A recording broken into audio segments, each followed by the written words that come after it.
Hello, hello. It is week 2 of month 4 in praxis, and this week we listened to several lectures from Dr. Sadler at Fayetteville State University, and he discussed the topic of fallacies, which is extremely important when debating and doing arguments.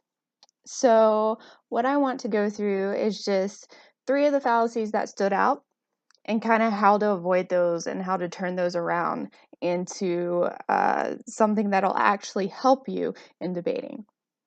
So first, let's go through a couple of things. The first thing is, what is a claim? It's very important to an argument. A claim is asserting something to be the case. With that in mind, an argument is several related claims put together. Now, even if you do have several claims that are related and put together, making an argument, that argument can be a bad one. And that essentially is what a fallacy is. And when you are debating with someone, arguing with someone, that you don't want to make bad arguments, because the whole entire point of engaging in an argument is to hear your side of it, and people aren't going to listen if it's a bad argument. So, first fallacy that stuck out to me this week: the appeal to tradition. Now, this is simply where basically someone states, "We've always done it this way, therefore we keep doing it this way." And my first thought when people say things like this is, I'm sure glad you weren't the people moving to America, because we wouldn't be America today if people thought that way. Well, we've always, listened to the British, therefore we must keep doing it. No, you're not going to do that. So why does that make any logical sense to be an argument? So let's say that you're debating whether Thanksgiving should stay a national holiday or not.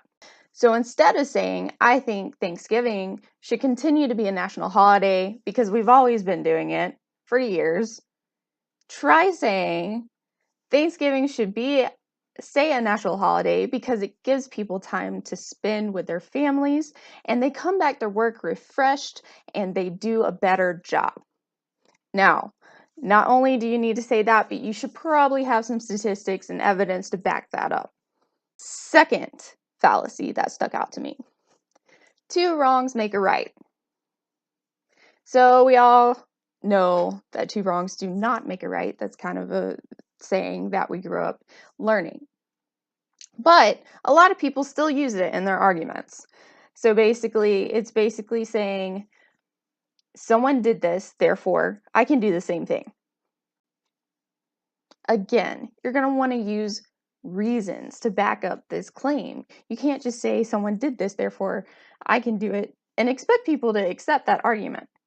A recent example that I heard is we should fund the wall because other countries also have walls. So instead, try saying we should fund the wall because with a barrier, we are less likely to have illegal immigrants crossing the border without proper procedures. And again, you want to provide evidence of, you need to say, this country has a wall, and once they added the wall, the rates of illegal immigrants coming through their country decreased by this much. You want something like that. Maybe not exactly that, but statistics and things that people can look at and go, oh, okay, cool, I understand now. And last but not least, the third fallacy that stuck out to me was ad hominems, specifically the straw man one. So with this, and it's becoming more and more popular lately to talk about this one with politics and everything, because so many people use it. People do not want to engage in arguments, therefore they use this tactic. And this is basically attacking a person you're engaging in an argument with.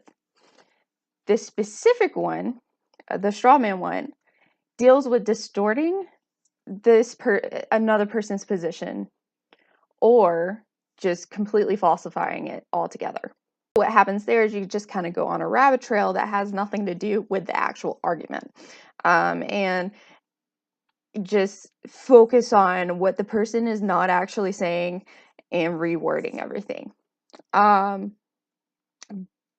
best example I can think of with this, and it kind of came to my mind as soon as I heard it, is when Jordan Peterson was being interviewed by Kathy Newman. So this is one of his more famous videos that even if you don't know Jordan Peterson or follow him, you probably know about this video. Basically, what he was doing was being interviewed by her and explaining the gender pay gap.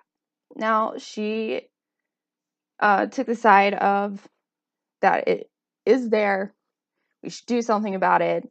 There's no other explanation except that women are getting paid less. He is explaining that it's more complicated.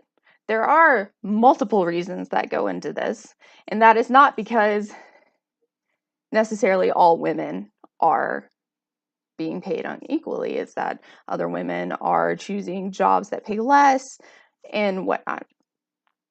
So her reaction to almost all of his claims was, so what you're saying is, and then insert some completely skewed version of what he just said. She did that for almost the whole entire interview. That's straw manning. That's taking what someone says and making it something else, what they're not saying. Instead of saying, so what you're saying is, and then completely rewording it, ask questions. Say, explain if you're not understanding. Say, I'm not understanding what you're saying. Can you reword that? Or just ask more leading questions so that you can get a better understanding of the other side. Hopefully, you learned a few things from this video and you can apply it to your arguments and debates. I know I will be paying more attention to this kind of stuff and avoiding it as much as possible with me, because we're all human and we're not perfect, and we probably have used some of these tactics without even realizing it. So definitely add these in, and there are a lot more fallacies that you can decipher and pay attention to. So I would definitely look into the subject of fallacies in general and apply that to your everyday life when you're talking to people.